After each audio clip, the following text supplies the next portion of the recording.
Indian education secondary reader আপনাকে স্বাগতম। Page number 12 থেকে 19, ক্লাস 11, সাবজেক্ট ইংরেজি textbook. Jenny Valentine O Henry William Sydney Porter 1862-1910, popularly known as O. Henry, was a noted short story writer from the United States of America. His famous short story collections include Cabbages and Kings, 1904, The Trimmed Lamp, 1910, and The Gentle Grafter, 1919. William Sydney Porter 1862-1910 জনপ্রিয়ভাবে O Henry নামে পরিচিত ছিলেন একজন বিশিষ্ট ছোটগল্পকার যুক্তরাষ্ট্র থেকে। তার বিখ্যাত ছোটগল্প সংগ্রহগুলির মধ্যে উল্লেখযোগ্য হল cabbages and kings 1904, the trimmed lamp 1910 এবং the gentle grafter 1919. This short story has been taken from the collection Roads of Destiny 1909. The story is marked by humor and sentimentality. The surprise at the end is a typifying characteristic of O. Henry's short stories. এই ছোট গল্পটি Rhodes of destiny 1909 সংকলন থেকে নেওয়া হয়েছে। গল্পটি হাস্যরস এবং আবেগপ্রবণতার জন্য পরিচিত। শেষের চমকটি ও হেনরির ছোটগল্পগুলির একটি বৈশিষ্ট্য। A guard came to the prison show shop, where Jimmy Valentine was assiduously stitching uppers, and escorted him to the front office. There the warden handed Jimmy his pardon, which had been signed that morning by the governor. Jimmy took it in a tired kind of way. He had served nearly 10 months of a 4-year sentence. He had expected to stay only about 3 months, at the longest. When a man with as many friends on the outside as Jimmy Valentine had is received in that stir, it is hardly worthwhile to cut his hair. একজন প্রহরী জেলখানার জুতার দোকানে এল, যেখানে Jimmy Valentine যত্ন সহকারে জুতার উপরিভাগ সেলাই করছিল, এবং তাকে সামনের অফিসে নিয়ে গেল। সেখানে কারা অধীক্ষক জিমির হাতে তার মুক্তিপত্রটি তুলে দিলেন, যা সেদিন সকালে গভর্নরের দ্বারা স্বাক্ষরিত হয়েছিল। জিমি তা একটু ক্লান্তভাবে গ্রহণ করল। 4 বছরের সাজা থেকে সে প্রায় 10 মাস কারাভোগ করেছিল। তার আশা ছিল সে সর্বোচ্চ 3 মাসের বেশি থাকবে না। জিমি ভ্যালেন্টাইনের মতো, যার বাইরে অনেক বন্ধু রয়েছে, তাকে জেলে রাখা মানে তার চুল কাটা খুব একটা প্রয়োজন হয় না। Now, Valentine, said the warden, you'll go out in the morning. Brace up and make a man of yourself. You're not a bad fellow at heart. Stop cracking safes and live straight. এখন Valentine, কারা অধীক্ষক বললেন, তুমি সকালে মুক্তি পাবে। নিজেকে শক্ত কর এবং একজন মানুষ হও। তোমার হৃদয় খারাপ নয়। সিন্দুক ভাঙা বন্ধ কর এবং সৎভাবে জীবনযাপন কর। Me, said Jimmy, in surprise. Wait, I never cracked a safe in my life. Oh, no, lodged the warden. Of course not. Let's see, now. How was it you happened to get sent up on that Springfield job? Was it because you wouldn't prove an alibi for fear of compromising somebody in extremely heightened society? Or was it simply a case of a mean old jury that had it in for you? It's always one or the other with you innocent victims. আমি, Jimmy বিস্ময়ে বলল, আরে আমি জীবনে কখনো সিন্দুক ভাঙিনি। ওহো না, কারা অধীক্ষক হেসে উঠলেন। অবশ্যই না। দেখি এখন মনে করি, কিভাবে তুমি সেই স্প্রিংফিল্ড ঘটনার জন্য এখানে এলে। এটা কি এই জন্য ছিল যে তুমি একজন উচ্চপদস্থ সমাজের কাউকে বিপদে ফেলার ভয়ে নিজেকে নির্দোষ প্রমাণ করতে চাওনি? নাকি এটা শুধু সেই কুচক্রী জুরিদের একটা ষড়যন্ত্র ছিল যারা তোমার বিপক্ষে ছিল? তোমাদের মতো নির্দোষ শিকারদের ক্ষেত্রে এটা সবসময় এরকমই হয়, তাই না? Me, said Jimmy, still blankly virtuous. Where, warden, I never was in Springfield in my life. আমি, জিমি এখনও নিঃশর্তভাবে সৎ থাকার ভান করে বলল, আরে অধীক্ষক, আমি জীবনে কখনো স্প্রিংফিল্ডে ছিলাম না। Take him back, Cronin, said the warden, and fix him up with outgoing clothes. Unlock him at 7 in the morning, and let him come to the bullpen. Better think over my advice, Valentine. ওকে আবার নিয়ে যাও, Cronin, অধীক্ষক বললেন, এবং তাকে মুক্তির পোশাক পরাও। সকালে 7টায় তাকে মুক্ত করে দাও এবং তাকে বলপেনে নিয়ে আসতে দাও। আমার পরামর্শ নিয়ে ভাবো, Valentine. At 7:15 on the next morning, Jimmy stood in the warden's outer office. He had on a suit of the villainously fitting, ready-made clothes and a pair of the stiff, squeaky shoes that the state furnishes to its discharged compulsory guests. পরের দিন সকাল 7:15 Jimmy অধীক্ষকের বাইরের অফিসে দাঁড়িয়েছিল। তার গায়ে ছিল ভয়ানকভাবে fit করা, প্রস্তুত তৈরি পোশাকের একটি স্যুট এবং একটি শক্ত, কর্কশ শব্দ করা জুতা, যা সরকার তার মুক্তিপ্রাপ্ত বাধ্যতামূলক অতিথিদের সরবরাহ করে। The clerk handed him a railroad ticket and the $5 bill with which the law expected him to rehabilitate himself into good citizenship and prosperity. The warden gave him a cigar and shook hands. Valentine, 9762, was chronicled on the books, pardoned by Governor, and Mir James Valentine walked out into the sunshine. Clerk তাকে একটি rail ticket এবং $5 একটি note দিলেন, যার মাধ্যমে আইন আশা করেছিল যে সে আবার সুশীল নাগরিকত্ব ও সমৃদ্ধির পথে ফিরে আসবে। অধীক্ষক তাকে একটি সিগার দিলেন এবং করমর্দন করলেন। ভ্যালেন্টাইন 9762 বইতে লেখা হল, গভর্নরের দ্বারা ক্ষমাপ্রাপ্ত এবং মি জেমস ভ্যালেন্টাইন সূর্যের আলোয় বাইরে বেরিয়ে এলেন। Disregarding the song of the birds, the waving green trees, and the smell of the flowers, Jimmy headed straight for a restaurant. There he tasted the first sweet joys of liberty in the shape of a broiled chicken and a bottle of white wine, followed by a cigar grade better than the one the warden had given him. From there he proceeded leisurely to the depot. He tossed a quarter into the hat of a blind man sitting by the door, and boarded his train. 3 hours set him down in a little town near the state line. He went to the cafe of one Mike Dolan and shook hands with Mike, who was alone behind the bar. পাখিদের গান, দুলতে থাকা সবুজ গাছপালা এবং ফুলের সুবাস উপেক্ষা করে জিমি সোজা একটি রেস্তোরাঁর দিকে এগোল। সেখানে সে স্বাধীনতার প্রথম মিষ্টি স্বাদ গ্রহণ করল, এক টুকরো ভাজা মুরগি এবং একটি সাদা মদের বোতলের আকারে, এরপর একটি সিগার, যা অধীক্ষক তাকে যা দিয়েছিল তার থেকে 1 গ্রেড উন্নত। সেখান থেকে সে ধীরে ধীরে ডিপোর দিকে চলল। দরজার পাশে বসে থাকা এক অন্ধ মানুষের টুপিতে সে একটি চতুর্থাংশ মুদ্রা ছুঁড়ে দিল এবং নিজের ট্রেনে উঠল। 3 ঘণ্টা পরে সে নিজেকে রাজ্যের সীমানার কাছের একটি ছোট শহরে নামিয়ে নিল।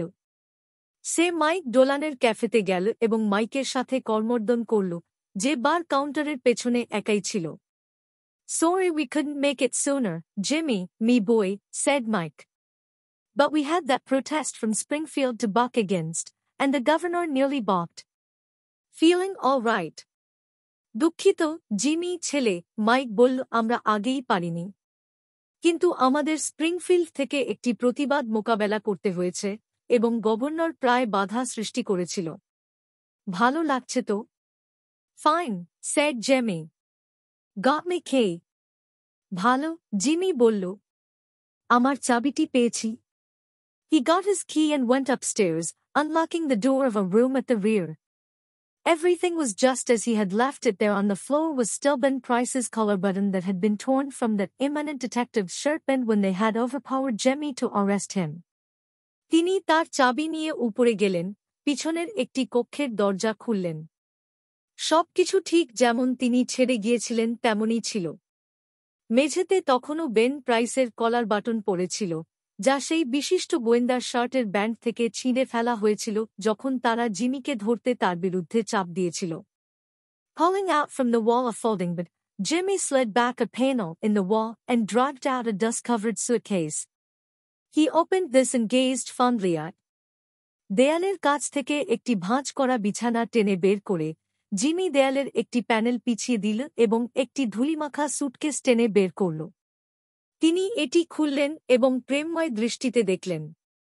The finest set of burglar's tools in the East. It was a complete set, made of specially tempered steel, the latest designs and drills, punches, braces and bits, jimmies, clamps, and outers, with 2 or 3 novelties, invented by Jimmy himself, in which he took pride. Over $900 they had cost him to have made at a place where they make such things for the profession. পূর্বাঞ্চলের সেরা চোরের সরঞ্জামগুলির একটি সম্পূর্ণ set. এটি বিশেষভাবে তাপিত ইস্পাত থেকে তৈরি, ড্রিল, পাঞ্চ, ব্রেস এবং বিটের সর্বশেষ ডিজাইন সহ জিম্মি, ক্ল্যাম্প এবং অগার সহ কয়েকটি নতুন উদ্ভাবনও ছিল, যা জিমি নিজেই উদ্ভাবন করেছিলেন এবং যেগুলিতে তিনি গর্বিত ছিলেন। এই সরঞ্জামগুলি বানাতে তাকে $900 খরচ করতে হয়েছিল, একটি জায়গায় যেখানে এই ধরনের পেশাদারী সরঞ্জাম তৈরি করা হয়। In half an hour Jimmy went downstairs and through the cave. He was now dressed in tasteful and well-fitting clothes, and carried his dusted and cleaned suitcase in his hand. অর্ধ ঘণ্টার মধ্যে জিমি নিচে নামলেন এবং ক্যাফের মধ্য দিয়ে বেরিয়ে এলেন। তিনি এখন পরিধান করেছিলেন সুস্বাদু এবং ভালো ফিট করা পোশাক, এবং তার ধূলিমুক্ত ও পরিষ্কার করা সুটকেসটি হাতে ধরে রেখেছিলেন। Got anything on? asked Mike Dolan, genially. আপনার কি কিছু করার আছে? মাইক ডোলান সহানুভূতির সাথে জিজ্ঞাসা করলেন। Me, said Jimmy, in a puzzled tone. I don't understand. I'm representing the New York Amalgamated Short Snap Biscuit Cracker and Frazzled Wheat Company. আমি, জিমি বিভ্রান্তির সুরে বলল। আমি বুঝতে পারছি না। আমি New York Amalgamated Short Snap Biscuit Cracker and Frazzled Wheat কোম্পানির প্রতিনিধিত্ব করছি। This statement delighted Mike to such an extent that Jimmy had to take a seltzer and milk on the spot. He never touched hard drinks. এই বিবৃতিটি মাইককে এতটাই আনন্দিত করল যে জিমিকে তৎক্ষণাৎ একটি সেল্টজার এবং দুধ পান করতে হল। তিনি কখনো হার্ড পানীয় স্পর্শ করেননি। A week after the release of Valentine, 9/7/62, there was a neat job of safe burglary done in Richmond, Indiana, with no clue to the author. A skin $800 was all that was secured. 2 weeks after that, a patented, improved, burglar-proof safe in Logansport was opened like a cheese to the tune of $1,500, currency, securities and silver untouched. That began to interest the rugby catchers. Then an old-fashioned bank safe in Jefferson City became active and threw out of its crater an eruption of banknotes amounting to $5,000. The losses were now high enough to bring the matter up into Ben Price's class of work. By comparing notes, a remarkable similarity in the methods of the burglaries was noticed. Ben Price investigated the sins of the robberies and was heard to remark, Valentine 9/7/62 এর মুক্তির এক সপ্তাহ পর Richmond, ইন্ডিয়ানাতে একটি সূক্ষ্ম সুরক্ষিত সিন্দুকের ডাকাতি সম্পন্ন হয়েছিল, যার কোনো ক্লু পাওয়া যায়নি। কেবল $800 উদ্ধার করা হয়েছিল। তার 2 সপ্তাহ পর একটি পেটেন্টকৃত উন্নত সুরক্ষিত সিন্দুক লোগানস্পোর্টে এমনভাবে খোলা হয়েছিল যেন তা একটি পনিরের মতো। মোট $1,500 উদ্ধার হয়েছিল, সিকিউরিটিজ এবং রূপা অক্ষত ছিল। এটি ডাকাতহরার লোকেদের আগ্রহ জাগিয়ে তুলল। তারপর একটি পুরনো ধাঁচের ব্যাংকসেফ জেফারসন সিটিতে সক্রিয় হয়ে উঠল এবং $5,000 ব্যাংকনোট ফেলল। এখন ক্ষতির পরিমাণ এতটাই বেড়ে গিয়েছিল যে এটি বেন প্রাইসের স্তরের কাজ হয়ে উঠেছিল। নোট তুলনা করে ডাকাতির পদ্ধতিতে একটি উল্লেখযোগ্য সাদৃশ্য লক্ষ্য করা হয়েছিল। বেন প্রাইস চুরির স্থানগুলি তদন্ত করলেন এবং তাকে মন্তব্য করতে শোনা গেল, That's dandy Jim Valentine's autograph. He's resumed business. Look at that combination knob jerked out as easy as pulling up a radish in wet weather. He's got the only clamps that can do it, and look how clean those tumblers were punched out. Jimmy never has to drill but one hole. Yes, I guess I want more Valentine. He'll do his bit next time without any short time or clemency foolishness. এটা dandy gym ভ্যালেন্টাইনের স্বাক্ষর। সে আবার ব্যবসায় ফিরেছে। দেখো, সেই combination নবটা কত সহজেই বের হয়ে গেছে, যেমন মাটির মধ্যে থেকে রাডিশ তুলে ফেলা। তার একমাত্র ক্ল্যাম্প আছে যা এটি করতে পারে। আর দেখো কেমন সুন্দরভাবে ওই টাম্বলারগুলো পাঞ্চ করা হয়েছে। জিমি কখনই বেশি গর্ত করতে হয় না। হ্যাঁ, আমি মনে করি আমি ভ্যালেন্টাইনকেই চাই। পরের বার সে তার কাজ করবে কোন স্বল্পকালীন বা মমতাভরা মূর্খতার ছাড়া। Ben Price knew Jimmy's habits. He had learned them while working on the Springfield case. Long jumps, quick getaways, no Confederates, and a taste for good society. These ways had helped Mer Valentine to become noted as a successful dodger of retribution. It was given out that Ben Price had taken up the trail of the elusive cracksman, and other people with burglar-proof safes felt more at ease. Ben Price জিমির অভ্যাসগুলো জানতেন। তিনি Springfield কেসে কাজ করার সময় সেগুলো শিখেছিলেন। দীর্ঘ লাফ, দ্রুত পালানোর কৌশল, কোনো সহযোগী না থাকা, এবং ভালো সমাজের প্রতি ঝোঁক, এই সব অভ্যাস মি ভ্যালেন্টাইনকে প্রতিশোধ এড়ানোর ক্ষেত্রে সফল হিসেবে পরিচিত করেছে। জানা গেল যে বেন প্রাইস এলুসিভ ক্র্যাক্সম্যানের পেছনে অনুসন্ধান শুরু করেছেন, এবং অন্যান্য মানুষ যারা সুরক্ষিত সিন্দুক ব্যবহার করেন তারা কিছুটা শান্তি অনুভব করলেন। One afternoon Jimmy Valentine and his suitcase climbed out of the mail hack in Elmore, a little town 5 miles off the railroad down in the Blackjack Country of Arkansas. Jimmy, looking like an athletic young senior just home from college, went down the board sidewalk toward the huddle. একটি বিকেলে Jimmy Valentine এবং তার suitcase mail hack থেকে এলমোর নামক ছোট শহরে উঠল, যা রেলপথ থেকে 5 মাইল দূরে আরকানসাসের ব্ল্যাকজ্যাক অঞ্চলে অবস্থিত। জিমি একটি অ্যাথলেটিক তরুণ সিনিয়রের মতো দেখতে বোর্ডের পথ ধরে হোটেলের দিকে এগিয়ে গেল। A young lady crossed the street, passed him at the corner and entered a door over which was the sign, the Elmore Bank. Jimmy Valentine looked into her eyes, forgot what he was, and became another man. She lowered her eyes and colored slightly. Young men of Jimmy's style and looks were scarce in Elmore. একটি তরুণী রাস্তা পার হয়ে কোনার কাছে তাকে অতিক্রম করে এবং একটি দরজায় প্রবেশ করলেন, যার উপরে লেখা ছিল দ্য এলমোর ব্যাংক। জিমি ভ্যালেন্টাইন তার চোখে তাকালেন, তার পরিচয় ভুলে গেলেন এবং অন্য একজন মানুষ হয়ে গেলেন। তরুণীটি তার চোখ নামিয়ে নিয়ে একটু লাল হয়ে গেলেন।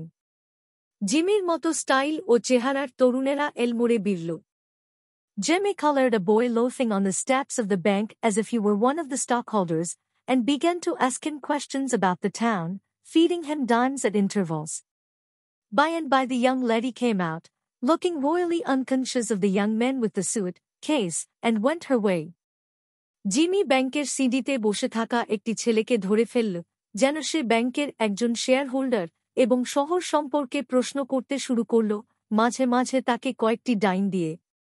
কিছুক্ষণ পরে তরুণীটি বাইরে এলেন, যুবক সুটকেস সহ মানুষটির উপস্থিতি সম্পর্কে পুরোপুরি অজ্ঞাত এবং নিজের পথে চলে গেলেন। Isn't that young lady Polly Simpson? Asked Jimmy, with specious guile.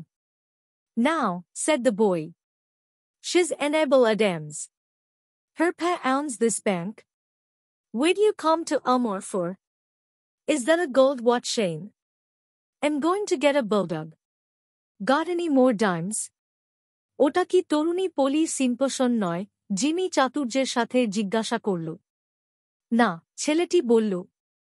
ও হল আন্নাবেল অ্যাডামস। তার বাবা এই ব্যাংকটি মালিক। আপনি এলমোরে কেন এসেছেন? এটা কি সোনার ঘড়ির চেইন? আমি একটি বুলডগ কিনব। আরও ডাইম আছে। Jimmy went to the planter's huddle, registered as Ralph Spencer, and engaged a room. He leaned on the desk and declared his platform to the clerk. He said he had come to Elmore to look for a location to go into business. How was the shoe business, now, in the town? He had thought of the shoe business. Was there an opening? Jimmy Ralph D. Spencer নামে planters হোটেলে নিবন্ধিত হলেন এবং একটি কক্ষ ভাড়া নিলেন। তিনি ডেস্কে ঝুঁকে পড়ে ক্লার্ককে তার পরিকল্পনার কথা জানালেন। তিনি বললেন যে তিনি এলমোরে ব্যবসার জন্য একটি স্থানের সন্ধানে এসেছেন। শহরে জুতা ব্যবসা কেমন চলছে? তিনি জুতা ব্যবসার কথা চিন্তা করেছেন। এখানে কি কোনো সুযোগ আছে? The clerk was impressed by the clothes and manner of Jimmy. He, himself, was something of a pattern of fashion to the thinly gilded youth of Elmore, but he now perceived his shortcomings. While trying to figure out Jimmy's manner of telling his foreign hand he cordially gave information. Clerk জিমির পোশাক এবং আচরণ দ্বারা প্রভাবিত হলেন। তিনি নিজে এলমোরের পাতলা সোনালী যুবকদের জন্য একটি ফ্যাশন প্যাটার্ন ছিলেন, কিন্তু এখন তার ঘাটতি অনুভব করলেন। জিমির ফোর ইন হ্যান্ড টাই বাঁধার পদ্ধতি বোঝার চেষ্টা করতে করতে তিনি আন্তরিকভাবে তথ্য প্রদান করলেন। Yes, there ought to be a good opening in the show line. There wasn't an exclusive show store in the place. The dry goods and general stores handled them. Business in all lines was fairly good. Hoped Mer Spencer would decide to locate in Elmore. He would find it a pleasant town to live in, and the people very sociable. হ্যাঁ, জুতা ব্যবসায় একটি ভালো সুযোগ থাকা উচিত। এখানে কোনো একচেটিয়া জুতা দোকান নেই। শুকনো মালপত্র এবং সাধারণ দোকানগুলোই তা পরিচালনা করে। সব ধরনের ব্যবসা মোটামুটি ভালো চলছে। আশা করি মি স্পেন্সার এলমোরে স্থানান্তরিত হবেন। তিনি এখানে বসবাস করতে একটি সুদীর্ঘ শহর পাবেন এবং মানুষগুলো খুবই সামাজিক। Mer Spencer thought he would stop over in the town a few days and look over the situation. No, the clerk needn't call the boy. He would carry up his suitcase himself. It was rather heavy. Me? Spencer ভাবলেন যে তিনি শহরে কয়েকদিন থামবেন এবং পরিস্থিতি পর্যালোচনা করবেন। না, ক্লার্কে ছেলেটিকে ডাকার প্রয়োজন নেই। তিনি নিজেই তার সুটকেস উপরে নিয়ে যাবেন, এটি বেশ ভারী। Merolf Spencer, the phoenix that arose from Jimmy Valentine's ashes left by the flame of a sudden and alterative attack of love remained in Elmore, and prospered. He opened a shoe store and secured a good run of trade. Me? Ralph Spencer, যিনি Jimmy ভ্যালেন্টাইনের ছাই থেকে পুনর্জীবিত Phoenix, যা হঠাৎ প্রেমের আক্রমণের আগুন দ্বারা ছেড়ে দেওয়া ছাই ছিল, এলমোরে রয়ে গেলেন এবং সফল হলেন। তিনি একটি জুতা দোকান খুললেন এবং একটি ভালো বাণিজ্য অর্জন করলেন। Socially he was also a success and made many friends. And he accomplished the wish of his heart. He met Miss Annabel Adams and became more and more captivated by her charms. সামাজিকভাবে তিনি সফল হন এবং অনেক বন্ধু তৈরি করেন। এবং তিনি তার হৃদয়ের আকাঙ্ক্ষা পূর্ণ করেন। তিনি মিস আন্নাবেল অ্যাডামসের সাথে সাক্ষাৎ করেন এবং তার মোহনীয় গুণাবলীতে আরও বেশি মুগ্ধ হয়ে যান। At the end of a year the situation of Merolf Spencer was this: he had won the respect of the community, his shoe store was flourishing, and he and Annabel were engaged to be married in 2 weeks. Merdams, the typical, plodding, country banker, approved of Spencer. Annabel's pride in him almost equaled her affection. He was as much at home in the family of Merdams and that of Annabel's married sister as if he were already a member. এক বছর শেষে me Ralph স্পেন্সারের পরিস্থিতি ছিল এই রকম, তিনি সমাজের সম্মান অর্জন করেছেন, তার জুতা দোকান প্রসপার করছে এবং তিনি ও আন্নাবেল 2 সপ্তাহের মধ্যে বিয়ের জন্য বাগদান করেছেন। মি অ্যাডামস একজন টিপিক্যাল, পরিশ্রমী গ্রামের ব্যাংকার, স্পেন্সারকে সমর্থন করেন। আন্নাবেলের গর্ব তার প্রতি প্রায় তার প্রেমের সমান। তিনি মি অ্যাডামসের পরিবারে এবং আন্নাবেলের বিবাহিত বোনের পরিবারে এতটাই স্বাচ্ছন্দ্য বোধ করতেন যেন তিনি ইতিমধ্যেই একজন সদস্য। One day Jimmy sat down in his room and wrote this letter, which he mailed to the safe address of one of his old friends in St. Louis. একদিন জিমি তার কক্ষে বসে এই চিঠিটি লিখলেন, যা তিনি তার এক পুরনো বন্ধুর সুরক্ষিত ঠিকানায় সেন্ট লুইসে পাঠালেন। Dear old pal, I want you to be at Sullivan's place in Little Rock next Wednesday night at 9 o'clock. I want you to wind up some little matters for me. And also, I want to make you a present of my kit of tools. I know you'll be glad to get them. You couldn't duplicate the lot for $1,000. Say, Billy, I've quit the old business a year ago. I've got a nice store. I'm making an honest living, and I'm going to marry the finest girl on earth 2 weeks from now. It's the only life, Bill. It's straight one. I wouldn't touch $1 of another man's money now for $1 million. After I get married, I'm going to sell out and go west, where there won't be so much danger of having old scores brought up against me. I tell you, Billy, she's an angel. She believes in me, and I wouldn't do another croaked thing for the whole world. Be sure to be at Sully's, for I must see you. I'll bring. প্রিয় পুরনো বন্ধু, আমি চাই তুমি পরের বুধবার রাত 9টা নাগাদ লিটল রকের সুলিভানের জায়গায় উপস্থিত থাকো। আমি চাই তুমি আমার কিছু ছোটখাটো বিষয় সেরে দাও। এছাড়াও আমি তোমাকে আমার টুলসের সেট উপহার দিতে চাই। আমি জানি তুমি এগুলো পেয়ে খুশি হবে, তুমি $1000 দিয়েও এগুলো পুনরায় তৈরি করতে পারবে না। বল বিলি, আমি পুরনো ব্যবসা ছেড়ে দিয়েছি 1 বছর আগে। আমার একটি সুন্দর দোকান আছে। আমি সৎ জীবন যাপন করছি এবং আগামী 2 সপ্তাহের মধ্যে পৃথিবীর সেরা মেয়েটির সাথে বিয়ে করতে যাচ্ছি। এটি একমাত্র জীবন, বিলি, সোজা পথ। এখন আমি আর অন্য কারো টাকা $1 মিলিয়ন দিয়েও স্পর্শ করব না। বিয়ের পর আমি বিক্রি করে চলে যাব পশ্চিমে, যেখানে পুরনো পাওনাগুলি নিয়ে আর বিপদ হবে না। আমি তোমাকে বলছি, বিলি, সে একজন দেবী। সে আমার প্রতি বিশ্বাস করে এবং আমি পুরো পৃথিবীর জন্য আর কোনো বাঁকা কাজ করব না। সুলিভানে পৌঁছাতে ভুলবে না, কারণ আমি তোমার সাথে দেখা করতে চাই। আমি নিয়ে আসব। Along the tours with me. Your old friend. Jimmy. টুলসের সেটও সঙ্গে নিয়ে আসুন। তোমার পুরনো বন্ধু Jimmy. On the Monday night after Jemmy wrote this letter, Ben Price jogged unobtrusively into Elmore in a livery buggy. He lounged about town in his quiet way until he found out what he wanted to know. From the drugstore across the street from Spencer's shoe store he got a good look at Ralph Spencer. Jimmy এই চিঠি লেখার পরের সোমবার রাতে Ben price একটি লিভারি বাগিতে সুশৃঙ্খলভাবে এলমোরে প্রবেশ করেন।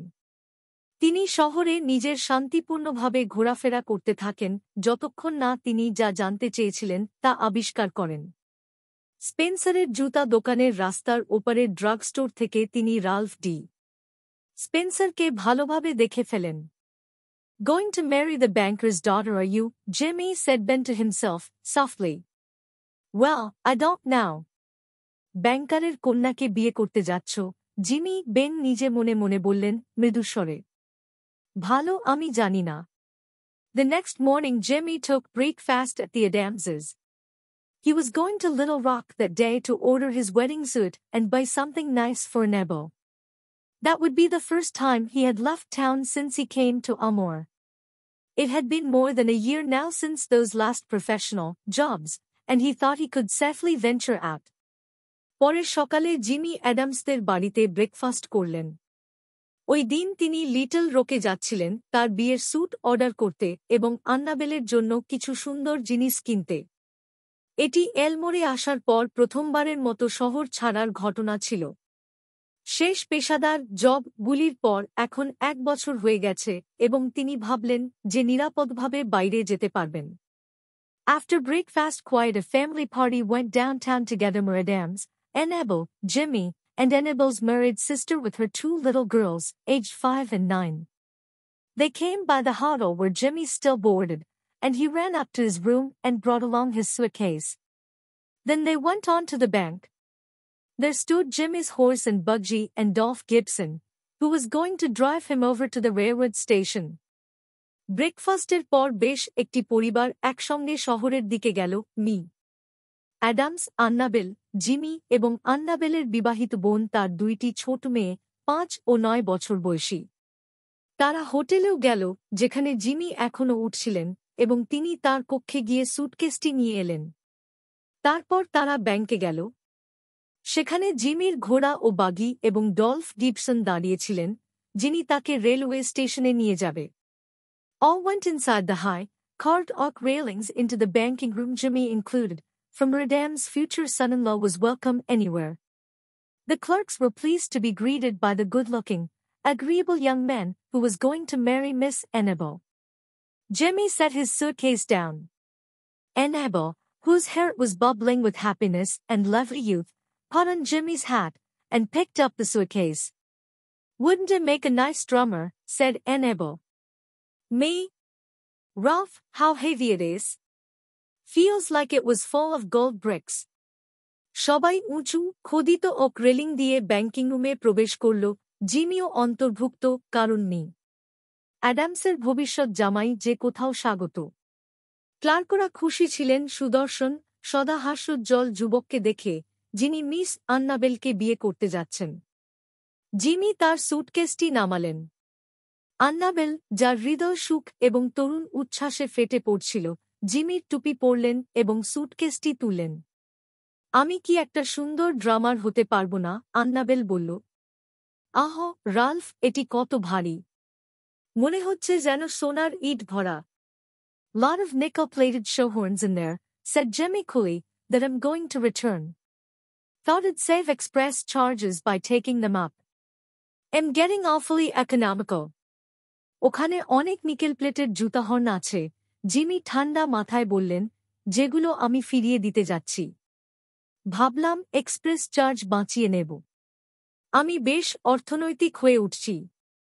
The Elmore Bank had just put in a new safe and vault. Murdames was very proud of it, and insisted on an inspection by everyone.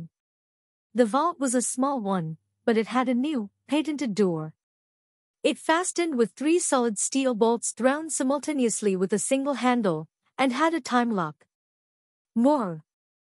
এলমোর bank সম্প্রতি একটি নতুন সেফ এবং ভল্ট স্থাপন করেছিল।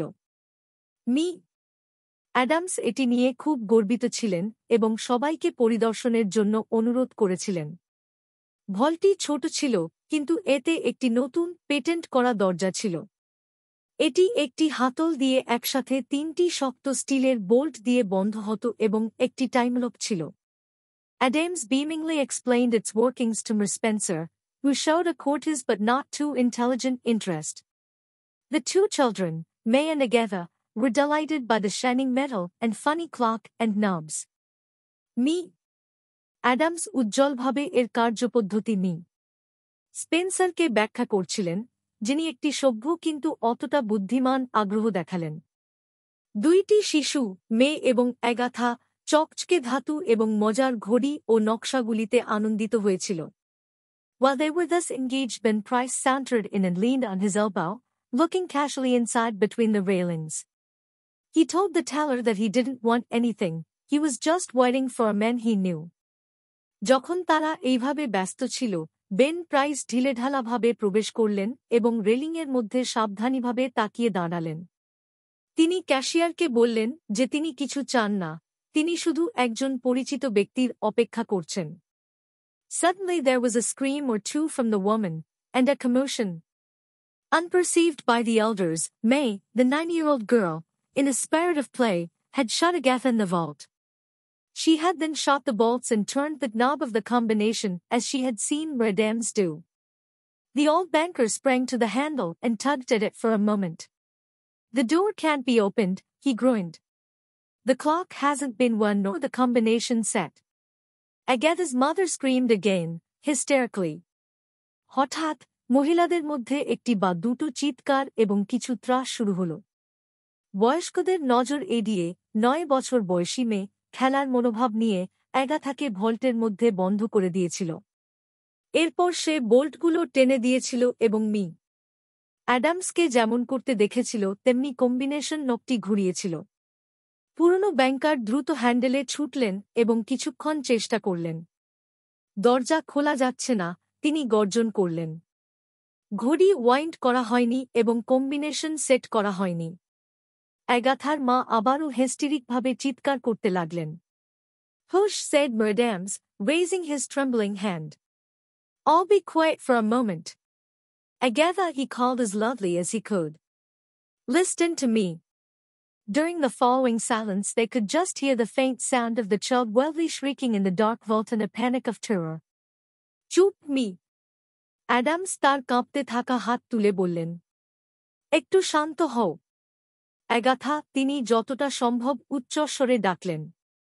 আমার কথা শোনো। পরবর্তীতে নীরবতায় তারা কেবলমাত্র একটি অতি ক্ষীণ আওয়াজ শুনতে পেলেন, শিশুটি অন্ধকার ভল্টে ভয়াবহভাবে চিৎকার করছে। My precious darling, wailed the mother. She will die of fright. Open the door. Oh, break it open. Can't you men do something? আমার প্রিয় সোনামণি, মা বিলাপ করলেন। সে ভয়ে মারা যাবে। দরজা খুলে দাও। ওহো, দরজা ভেঙে দাও। তোমরা পুরুষেরা কিছু করতে পারো না? There isn't a man nearer than Little Rock who can open that door, said Murdames, in a shaky voice. May God Spencer, what shall we do? That child, she can't stand it long in there. There isn't enough air, and, besides, she'll go into convulsions from fright. Little রকের বাইরে এমন একজনও নেই যে দরজাটি খুলতে পারবে, me. Adams কাঁপা কণ্ঠে বললেন। আমার ঈশ্বর! স্পেন্সার, আমরা কি করব? সেই শিশু, সে ভেতরে বেশিক্ষণ থাকতে পারবে না। সেখানে পর্যাপ্ত বাতাস নেই এবং ভয় থেকে সে সংকোচন শুরু করবে।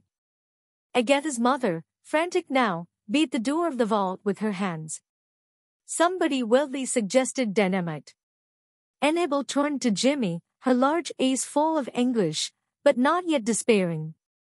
To a woman nothing seems quite impossible to the powers of the men she worships. Agathaর মা এখন পাগল হয়ে তার হাত দিয়ে ভল্টের দরজায় আঘাত করতে লাগলেন। কেউ তীব্রভাবে ডিনামাইট ব্যবহারের প্রস্তাব দিল। আন্নাবেল জিমির দিকে তাকালেন, তার ববর চোখ বেদনায় পূর্ণ, কিন্তু এখনও হতাশ নয়। একজন নারীর জন্য তার পূজিত পুরুষের ক্ষমতার প্রতি কিছুই অসম্ভব মনে হয় না। Can't you do something, Roftry, won't you? He looked at her with a queer, soft smile on his lips and in his keen eyes. Annabel, he said, give me that rose you are wearing, will you? তুমি কিছু করতে পারো না, Ralph, চেষ্টা করো না কি? তিনি তার দিকে অদ্ভুত কোমল হাসি নিয়ে এবং তীক্ষ্ণ চোখে তাকালেন। আন্নাবেল, তিনি বললেন, তোমার পরা গোলাপটি আমাকে দাও, please. Hardly believing that she heard him all right, she unpinned the bud from the bosom of her dress and placed it in his hand. Jimmy stuffed it into his vest. একটু অবিশ্বাসে বিশ্বাস করতে না পেরে তিনি তার পোশাকের বুক থেকে মুকুলটি খুলে তাকে দিলেন। জিমি সেটি তার ভেস্টে গুজে দিলেন। Pocket threw off his coat and pulled up his shirt sleeves. With that act, Rolf Spencer passed away, and Jimmy Valentine took his place. Get away from the door, all of you, he commanded, shortly. পকেটে রাখলেন, তার কোটটা সরিয়ে ফেললেন এবং শার্টের হাতা তুলে ফেললেন। সেই একেবারে মুহূর্তে রাল্ফ ডি স্পেন্সার চলে গেলেন এবং জিমি ভ্যালেন্টাইন তার স্থানে এলেন। দরজা থেকে সবার দূরে সরে যাও, তিনি সংক্ষেপে আদেশ দিলেন। He set his suitcase on the table and opened it out flat. From that time on he seemed to be unconscious of the presence of anyone else. He laid out the shenning, queer implements swiftly and orderly, whistling softly to himself as he always did when at work. In a deep silence and immovable, the others watched him as if under a spell. তিনি তার সুটকেসটি টেবিলের উপর রাখলেন এবং সমতলভাবে খুললেন। সেই মুহূর্ত থেকে তিনি অন্যদের উপস্থিতি সম্পর্কে অসচেতন মনে হলেন। তিনি দ্রুত ও সুশৃঙ্খলভাবে ঝলমলে, অদ্ভুত সরঞ্জামগুলো সাজালেন, যেমনটা তিনি সাধারণত কাজের সময় মৃদু সুরে গেয়ে থাকেন। গভীর নীরবতা ও স্থিরতার মধ্যে অন্যরা তাকে একটি মন্ত্রের মতো মনোযোগ দিয়ে দেখছিল। In a minute Jimmy's pet drill was biting smoothly into the steel door. In 10 minutes breaking his own burglarious record threw back the bolts and opened the door. 1 মিনিটের মধ্যে জিমির প্রিয় ড্রিলটি স্টিলের দরজায় মসৃণভাবে ঢুকে পড়ল। 10 মিনিটের মধ্যে তার নিজের চুরির রেকর্ড ভেঙে সে বোল্টগুলো খুলে দিয়ে দরজা খুলে দিল। Agatha, almost collapsed, but safe, was gathered into her mother's arms. Jimmy Valentine put on his coat and walked outside the railings towards the front door.